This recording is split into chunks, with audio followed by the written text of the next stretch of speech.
Hello everybody, how's it going? Today we're going to be testing out a solid sphere, which is just a rubber ball, and a hollow hoop in the form of a roll of tape.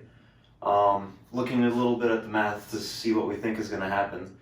For the solid sphere, we derived the equation 5/7 g sine theta, where theta is 23 degrees. That's part of our experimental setup.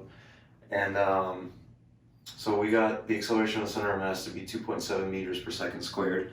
Whereas for this hollow hoop, we use the equation derived in our lab because it's not an idealized hollow hoop, and got an acceleration of 2.1 meters per second squared, and that's center of mass acceleration.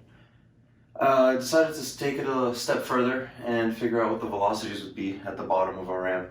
So the solid sphere is 2.04 meters per second, whereas this hoop is 2.1 meters per second. And then I got a little excited with the math and decided to go even a step further, and we see that the total energy budget of the ball going down the slope, 29% of that budget goes to rotational kinetic energy, whereas 70% goes to translational kinetic energy. And for the cylindrical hoop, we see that 44% goes to rotational and 55% goes to translational. So pretty much based on all these numbers, we can come to the simple conclusion that solid sphere wins.